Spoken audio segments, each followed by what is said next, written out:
Jamaicans tuned in for one of the most anticipated debates leading up to the September 3rd election. With the polls tightening and tensions running high, both parties came ready to prove they have the vision and leadership to take Jamaica forward. But the big question is, who actually won the night? And more importantly, how might this debate shape the outcome of the upcoming election? The Jamaica Debates Commission organized the first social issues clash on August 23rd with Colonel Charles Jr., Kamina Johnson-Smith, and Matthew Samuda, JLP, squaring off with Damian Crawford, Sophia Fraser-Binns, and Raymond Price, PNP. Let's break it all down, from the sharpest arguments to the slip-ups to what it all means for voters on September 3rd. 1. Beach access, public right versus private control.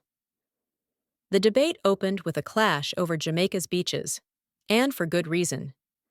PNP's Sophia Fraser-Binns drew a hard line, declaring, "Access to beaches is a right, not a privilege." She pointed to rehabilitation work on public beaches like Winifred and Priory, and promised stronger enforcement of the Beach Access Act to ensure coastlines stay open for all Jamaicans.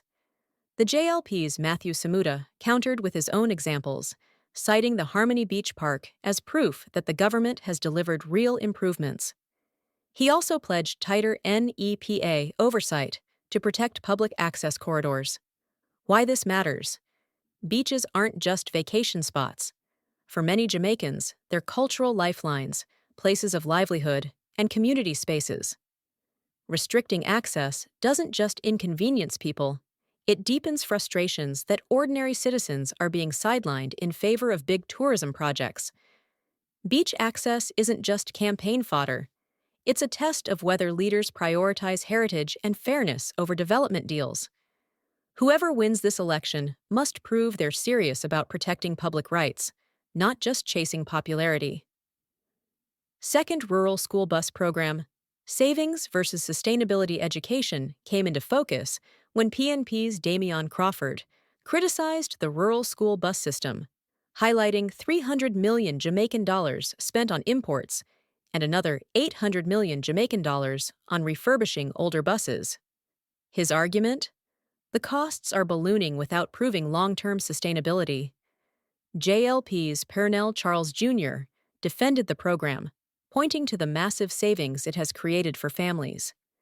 He stressed that some parents saved more than 180,000 Jamaican dollars per year per child thanks to the initiative, a lifeline for working-class households. Why it's important? For rural families, education often comes down to one thing: whether children can get to school. Without affordable transport, access to learning collapses, reinforcing inequality. This isn't really about buses. It's about equal access to education. The pressing question is, can the program be maintained, or will financial strain eventually leave families stranded? 3. Funeral home regulation, a hidden public health issue. The conversation turned to an unlikely but pressing topic: funeral homes. PNP's Raymond Price argued that they function as an adjunct of public health, but remain underregulated. He stressed that after the lessons of COVID-19, ignoring oversight is both dangerous and irresponsible. Matthew Samuda of the JLP responded by pointing to progress already made, including a multi-agency task force and the construction of a $700 million Jamaican dollar public autopsy suite. These steps, he argued, show the government is serious about strengthening the system. Why it matters. Funeral homes are places where Jamaicans confront grief and loss. Without proper oversight, they also become sites of risk, from poor infection control to exploitation of vulnerable families. Regulating funeral homes isn't about bureaucracy. It's about dignity and safety when families are most exposed. The real question is whether either side can guarantee transparency and standards in such a sensitive sector. Fourth, voting rights and accessibility, privacy blind spots. Another issue raised was the lack of privacy for visually impaired voters. Despite progress in other areas, Jamaica still does not provide accessible options like Braille ballots or audio-assisted voting systems. As it stands, many blind voters must depend on others to cast their vote, stripping away their independence and privacy. Why it matters. Democracy is about more than simply casting a ballot. It's about doing so freely, fairly, and privately. Without inclusion, many Jamaicans remain effectively sidelined in the democratic process. While parties spar over the big issues, some citizens can't even exercise the right to vote in secret. That isn't just a blind spot in the system, it's an outright failure of inclusion. 5. AI misinformation, the tech threat to truth. Although not a direct debate topic, experts continue to warn about AI-powered misinformation and deepfakes shaping the election. In an age where fabricated videos and cloned voices spread faster than fact checks, public trust is at risk. Why this matters? Fake news isn't new, but AI has raised the stakes.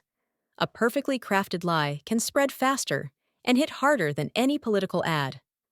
Without stronger safeguards, both voters and democracy itself are vulnerable. Deepfakes aren't just about tech, they're about truth. Jamaica will need media literacy, verified communication, and tougher rules to ensure elections reflect reality, not AI illusions. 6. Why this debate really mattered. When all was said and done, this debate wasn't just about who landed the best zingers or who looked more confident. It spotlighted issues Jamaicans face every single day: access to beaches, fairness in education, dignity in death, inclusivity in democracy, and the fight against misinformation. Candidates have made their case. Now it's your turn. Did the debate convince you, or was it just politics as usual? Drop your thoughts in the comments below, and don't forget to subscribe for more Real Talk coverage as Jamaica heads to the polls on September 3rd.